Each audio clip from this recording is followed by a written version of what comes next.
El artículo 17 de la Constitución Política Mexicana establece que nadie puede hacer justicia por propia mano, pero esta ha sido la respuesta de decenas de comunidades ante la impunidad y constante incidencia delictiva de la que son víctimas. Justo para conversar sobre la crisis de autoridad y violencia social que se traducen en actos de linchamiento, saludamos vía telefónica al doctor Ignacio Isaías, académico de la Facultad de Estudios Superiores Aragón. Muy buenas noches, doctor, ¿cómo está?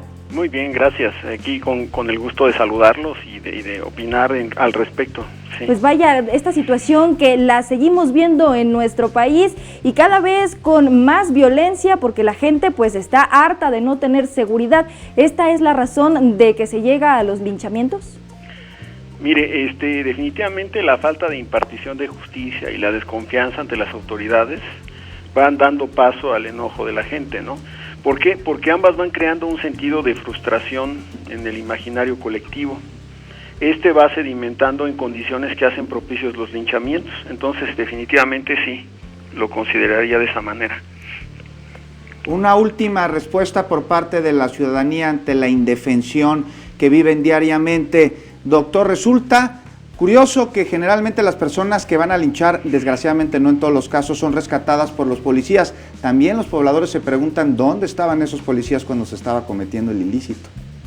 Sí, definitivamente, de alguna manera los linchamientos obedecen también al hartazgo social, ¿no? Al hartazgo social que tiene que ver con el deterioro en los aparatos de seguridad y justicia, ¿no? Entonces sí, la gente se siente, digamos, con frustración, con hartazgo, y eso hace pues más factible que actúen de esa manera, ¿no? De esa manera irracional, digamos, ¿no? Porque este es un comportamiento colectivo que es masificado y que va hacia lo irracional, digamos, ¿no? Exactamente, porque en algunos casos que se han registrado en nuestro país de estos linchamientos, pues no siempre se trata de personas que realmente cometieron un delito, sino porque hubo un rumor o alguien dijo que los vio sin estar seguros y entonces ya no hay poder humano que los detenga en esta turba enardecida. Definitivamente sí, ¿no? Detener un linchamiento es muy peligroso, no es definitivamente aconsejable hacerlo, ¿no? Dicen, una masa enardecida puede ser incluso vista como una especie de potro salvaje, ¿no? A ver quién se atreve a detenerlo, ¿no? Recuerdo ahorita el caso de estos dos judiciales en Tláhuac, que fueron asesinados, digamos que en tiempo real, ¿no? Porque estaban ahí las cámaras de televisión viendo todo la circunstancia, ¿no?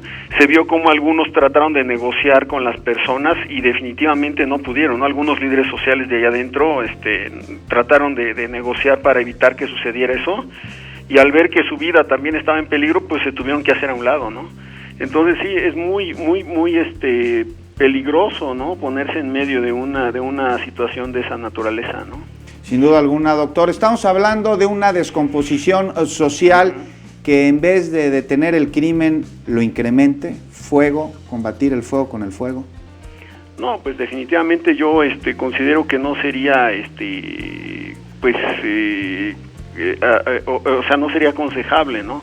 Es decir, no se puede, como diría el presidente López Obrador, no se puede generar más violencia para detener más violencia, ¿no? Si se entiende, por ejemplo, la justicia como venganza, si se entiende la justicia como venganza, sí sería entonces, ¿no? Pero digamos que el sentido de justicia en las sociedades modernas tiene que ver con la civilidad, ¿no? Con que se busquen penas de tipo restitutivo y donde se puedan reencauzar a las personas, ¿no? No que se actúe de esa manera, ¿no? Porque como ustedes señalaron, muchas veces las personas a las que son sacrificadas pues son inocentes, ¿no? Así es, doctor. ¿Qué es lo que está faltando en nuestro país para evitar, por supuesto, pues mayor seguridad? Pero si esta situación no es atendida por las autoridades, ¿qué es lo que tendrían que hacer para que las personas pues que son sorprendidas cometiendo un delito vayan a prisión y no terminen calcinadas? Bueno, pues definitivamente tendría que mejorarse los aparatos de seguridad y justicia, ¿no? Definitivamente sería una manera, ¿no? Otra forma, desde luego, sería de manera estructural mejorando las condiciones de vida de las personas, ¿no? Es decir, que haya un poco más de justicia social, ¿no? Que haya menos pobreza, menos desempleo, que los salarios no sean tan bajos, ¿no? Que la desigualdad de oportunidades no sea tan grande, y ese tipo de cosas van a ir generando un sedimento social en la población que va acabando con ese sentimiento de frustración social que tenemos de alguna manera la mayoría de los mexicanos, ¿no? Por decirlo de una manera, ¿no? Después de décadas de situaciones muy injustas, digamos, ¿no? Doctor, rápidamente, entonces, ¿considera usted que este es un fenómeno que acude más a la pobreza extrema que a la impunidad? No necesariamente, porque se han visto fenómenos de fenómenos de linchamiento incluso en grupos de clase media, digamos, ¿no? Pero sí tiene que ver con ese sentido de frustración social, que tiene que ver incluso que no solamente lo experimentan los grupos más pobres, también lo experimentan el desempleo, sobre todo las clases medias, ¿no? E incluso